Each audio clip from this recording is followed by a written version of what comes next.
Bom dia, bom dia. Esse salmo vai estar gravado, nós estamos estudando, né? Já temos três salmos na bio lá.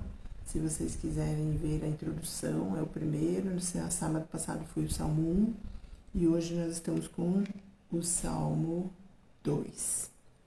E eu vou estar fazendo a leitura e falando, não muito, hoje não vou demorar muito, porque eu tenho pessoas aqui trabalhando na minha casa, numa reforma. E agora eu pedi para eles meia horinha de silêncio, foram tomar café para poder a gente poder não deixar de cumprir o prometido, tá bom? Eu vou recapitular aqui um pouquinho. Salmo 1, ele falava de dois homens, né? E também ele falava de dois caminhos, e que os homens têm o direito de escolher os seus caminhos, e ele dá perfeitamente o final de cada homem, o que escolhe o caminho de Deus, e os ímpios que querem fazer o que eles querem, o que eles imaginam. E nesse Salmo 2, nós vamos falar da rebelião do mundo, dos impérios, dos poderes, dos reis, das pessoas que governam, não é? E também essas pessoas, né? Os filósofos que querem implantar ideias para tirar, varrer Cristo da terra. E é muito engraçado porque nesse Salmo 2 nós vamos encontrar que Deus ri, não é verdade? Hoje mesmo estávamos comentando aqui com meu esposo, ele preocupado, sempre preocupado com o estado político da nossa época, né? Que nós estamos vivendo algo parecido. E eu falei para ele, Deus está rindo e eu vou rir também. A única coisa é que nós devemos nos involucrar em oração, nós devemos orar porque sabemos que histórias no mundo, biblicamente falando, mudaram pelo sentido da oração, tá? E também a oração não é de vã repetições. Eu fico muito preocupada, né? Porque às vezes você vai na igreja e você vê as pessoas orando, a mesma coisa sempre. Não. Você tem que ser criativo nas suas orações e ao mesmo tempo que você ora e conta para Deus uma vez só, aí você dá ações de graça. E sim, as ações de graça são você pode verbalizar os versículos, as promessas, lembrar se a situação que você orou a Deus foram coisas que você já passou e que Deus solucionou e que não há motivo de afã, não há motivo de você ficar ansiosa na presença de Deus. Mas eu estou indo pelas ramas aqui, vamos ler primeiramente aqui esse versículo, não posso demorar muito, os versículos do capítulo 2 de Salmo. Na verdade, vamos ver um pouquinho sobre o Salmo 2. Por que se amotinam as gentes e os povos imaginam coisas vãs? Essas coisas vãs aqui são palavras vazias, tá? Que não tem sentido. Por quê? Porque lutar contra Deus não existe. Deus está no comando e acabou a história. Os reis da terra se levantam e os príncipes juntos se mancomunam contra o Senhor e contra o seu ungido, dizendo, olha só, ungido, quem seria ungido? Jesus. Esse salmo é totalmente messiânico. Rompamos as suas ataduras e sacudamos de nós as suas cordas. Olha só que coisa tremenda, né? O que também está acontecendo aqui no Brasil, a tentativa de... É uma coisa assim, muito paradoxa, né?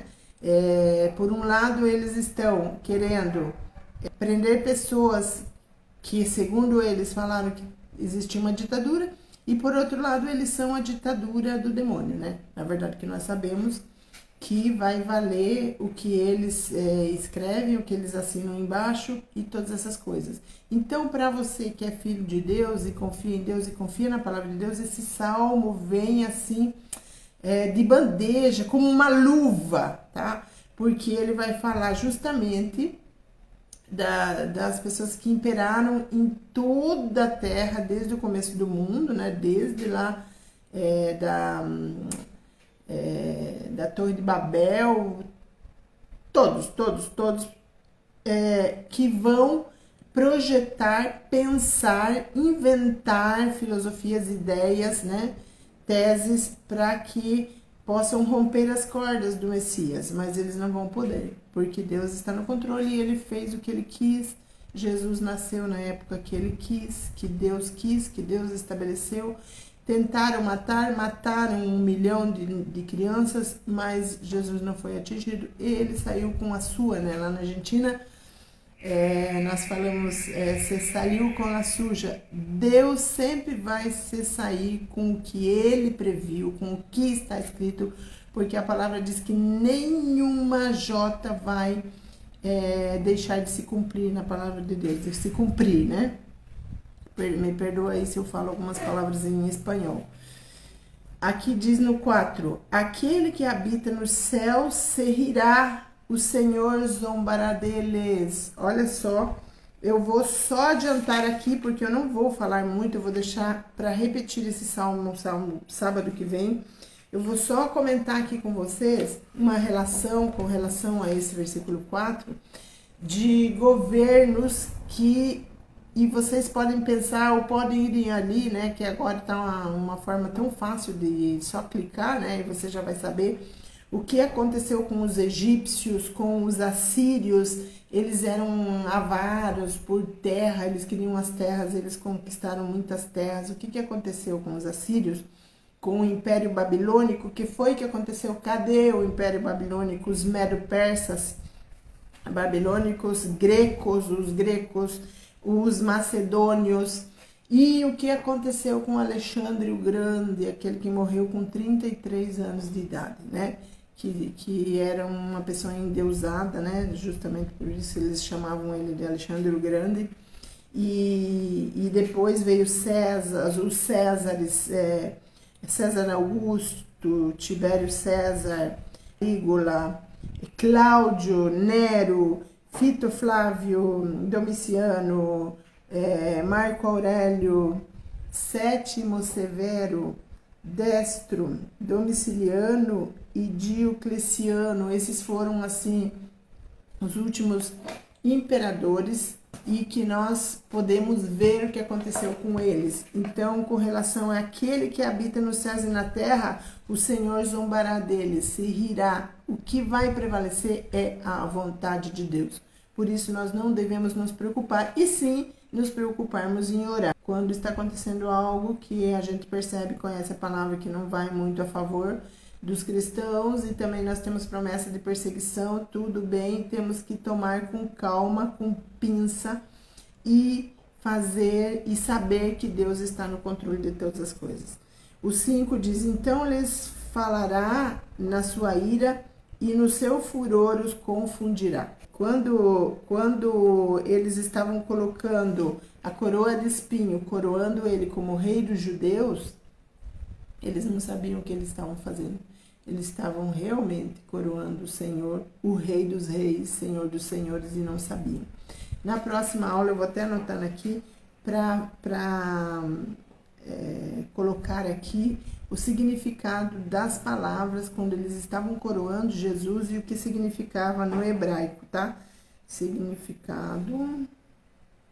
Agora eu lembrei aqui, no hebraico. Eu quero ver lá no meu caderninho, né? Porque eu já estudei, aí tem que voltar lá, rever, para não falar coisas que não é. Então, eu porém ungi, Deus falando, eu porém ungi o meu rei sobre o meu santo monte de Sião.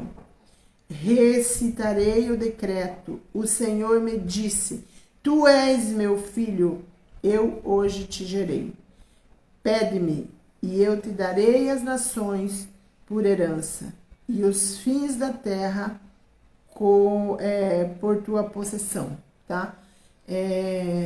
Tu os esmigalharás com uma vara de ferro, tu os despedaçarás como a um vaso de oleiro, né? Na outra Bíblia que eu estava lendo a semana passada, tu os despedaçará com uma vara pesada, né? Aqui uma vara de ferro. Imagine um vaso de barro e você dá com um cano de ferro. É assim que Deus faz com todos eles. Ou você não viu o que aconteceu com Maduro quando ele falou que odiava Israel com as entranhas, né? Eu vi isso e falei, meu Deus, tá blasfemando, coitado. O 10 disse, agora, pois, ó reis, sede prudentes, deixai-vos instruir, juízes da terra. Servi ao Senhor com temor e alegrai-vos com tremor. Beijai o filho que significa seguir, que dá uma opção. É melhor você fazer caso, seguir ao Senhor, né? Beijai o filho para que se não ire e pereçais no caminho, quando em breve se inflamar a sua ira. Bem-aventurado todos aqueles que nele confiam. Você confia aí do outro lado? Você que é cristã, confia em Deus totalmente? Então você tem que ficar tranquila, porque não vai acontecer nada. Esse salmo também, ele é mencionado no Novo Testamento e todos os estudiosos apontam que foi Davi que escreveu ele. Não está confirmado totalmente, mas como ele foi mencionado, né, na Bíblia, no Novo Testamento, os estudiosos dizem que foi escrito por Davi. Deus se ri da fúria dos homens contra o Senhor. Gente, por que tanta fúria contra os cristãos? Por que tanta fúria contra Jesus? Por que tanta fúria de Karl Marx, né? De banir todas as Bíblias da face da terra, e ele conseguiu, não conseguiu, ainda segue sendo o best-seller em primeiro lugar, a Bíblia Sagrada, glória a Deus, aleluia, por isso. E que você aí do outro lado deveria estudar mais a palavra, não é verdade? Você deveria plantar ela, escrever ela na tábua do teu coração, para que você possa desfrutar das maravilhas que ela tem e quando acontecem essas coisas que está acontecendo agora no nosso país, você não ter um ataque do coração, de nervoso e preocupação, se a resposta está aqui no Salmo 2 e também em outros versículos da Bíblia. Eu até anotei um aqui, lá em 1 Coríntios 15, 25, fala assim, porque convém que reine até que haja posto a todos os inimigos debaixo dos seus pés. Então, não existe inimigo contra Deus. Ele ri. Ele não fica preocupado como nós. Ai, meu Deus, e agora? O que eu faço? Deus não. Deus se ri. E ele dá corda para as pessoas, né? Porque Deus é misericordioso. Ele dá corda, dá corda, dá corda. E para ver se a pessoa vai se arrepender, se ela vai tomar uma atitude de cristã realmente, e aí Deus puxa a corda, não é? Gente, eu não gosto muito de falar dessas coisas, mas aqui falam sobre os governos, né? Todos os governos. E eu fico muito triste, porque os sociólogos diziam, houve uma pergunta para um sociólogo, ele disse, não se preocupe com o homossexualismo e o lesbianismo, porque ele vai ser adotado nas igrejas cristãs, assim como foi o divórcio, que antigamente nem se falava e era tido, né, e visto de uma maneira que jamais iria entrar na igreja, e entrou. E eu fico muito triste. Eu acho assim que as pessoas podem errar, as pessoas podem se separar, as pessoas podem fazer o que elas quiserem. Só que não sejam ministros da palavra, não fiquem envergonhando o púlpito lá em cima, né? Com todo mundo instando, que seria uma apologia ao delito, digamos assim, né? Contra a palavra de Deus, principalmente se você ler o capítulo 18 de São Mateus, não sei se é o 18 ou o 19, que fala lá que Jesus não está nisso, Deus não está nisso no divórcio, né? Vai fazer outra coisa, vai ser um empresário bem-sucedido, abençoado, se você assim se sente. Você não pode... E olha, tem pessoas indo já para o terceiro, para o quarto casamento. Eu conheço pastores assim, e eu fico muito decepcionada, muito decepcionada. Temos problemas nos nossos casamentos? Temos, mas a comunicação, a palavra do Senhor, o amor de Deus está no nosso coração, não nos vai deixar isso. Então, eu não sou contra e nem vou banir, nem vou nada, mas não seja pastor. Entregue esse cargo, gente. Dá para outro que vai dar um testemunho verdadeiro. Às vezes eu fico pensando quando eu vejo pessoas assim, principalmente pessoas mais idosas, né, que deixaram as esposas e casaram com meninas mais novas, tá tudo bem também, Deus vai julgar essas pessoas, mas e as outras pessoas que têm essa fraqueza na igreja? Deve estar pensando, puxa vida, eu podia pegar aquela fulana ali, eu podia aquela lá, né? Nossa, tá valendo, né? Tudo tá valendo. Então, gente, essa palavra aqui eu vou falar mais no sábado que vem, que agora eu vou deixar essa live curtinha.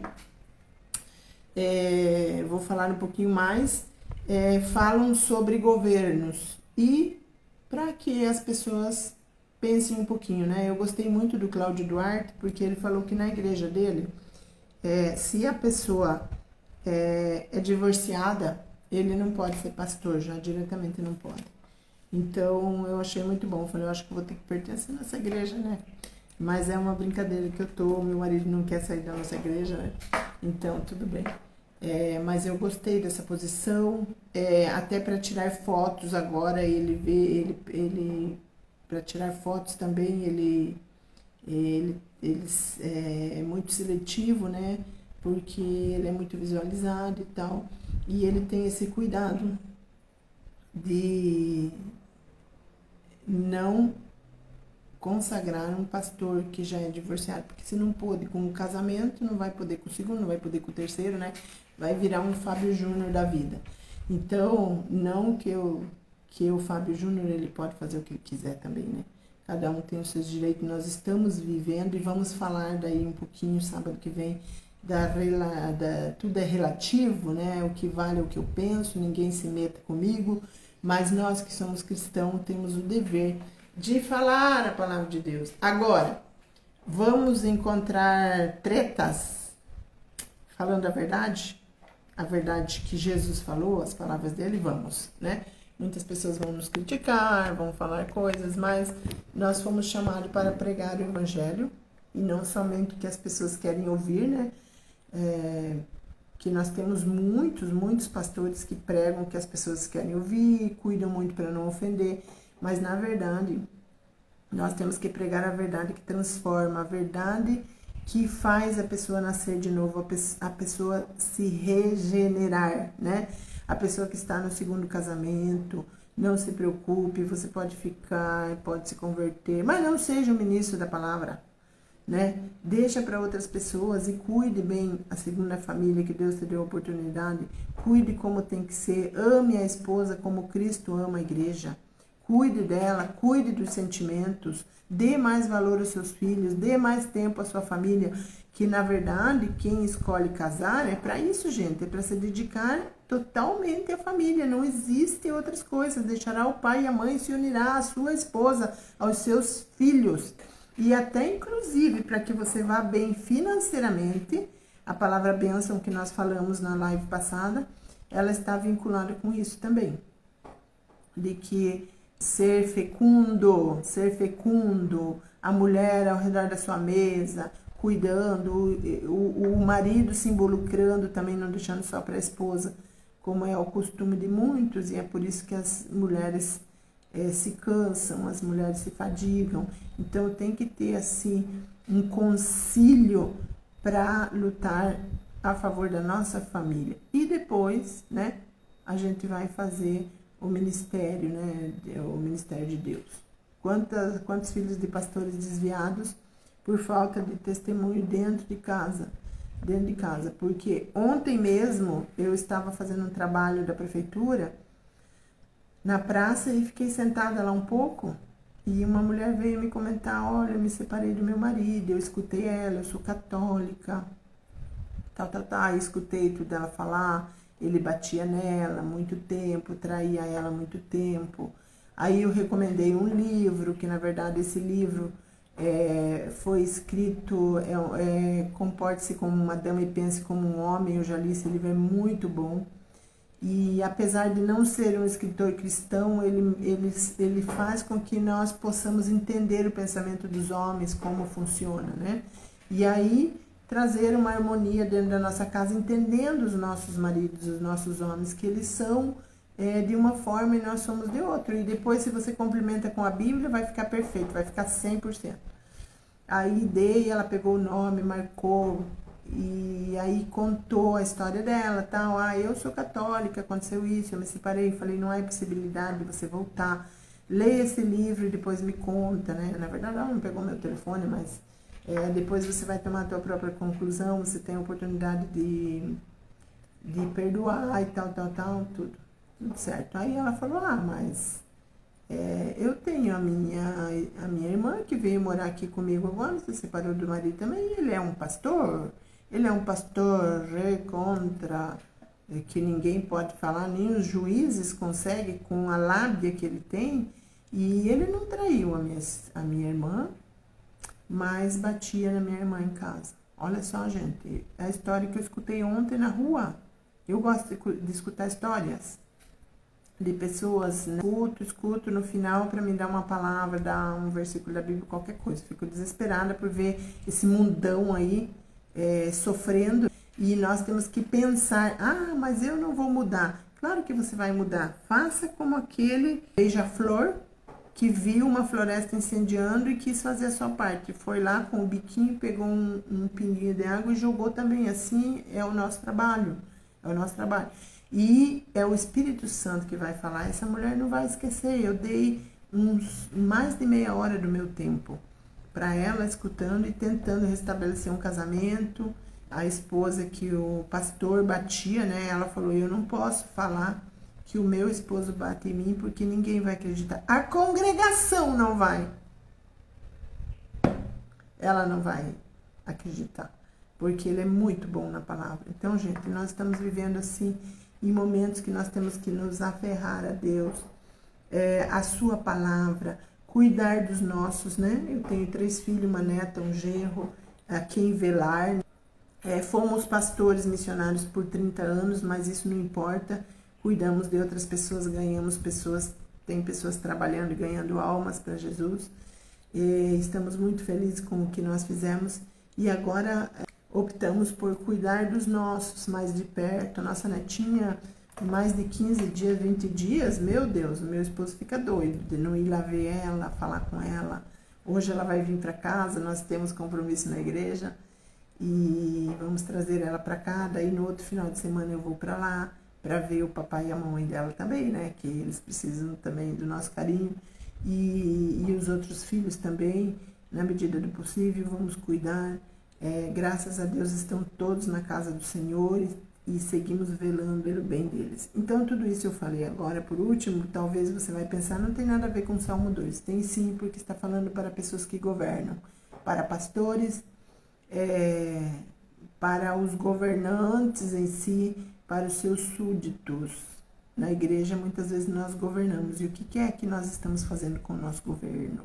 Né?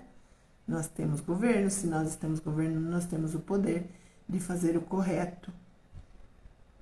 E, às vezes, fazemos o incorreto. Mas a palavra de Deus fala que nós devemos beijar os pés de Jesus, né? Tomar a decisão do que faria Jesus se fosse um pastor hoje na igreja, corretíssimo. Se tivesse um governo, né, na convenção, por exemplo, o que é que eu estou fazendo? O que é que eu estou fazendo? E Deus está tirando a cordinha. Daqui a pouco ele vai puxar e nós vamos ver. Porque a Bíblia fala que tudo que nós semeamos, nós vamos colher. Tá bom? Eu vou ficar por aqui, nós vamos seguir mais profundamente versículo por versículo. Sábado que vem eu te espero aqui às 9h30, tá bom? Para a nossa live. Deus abençoe você.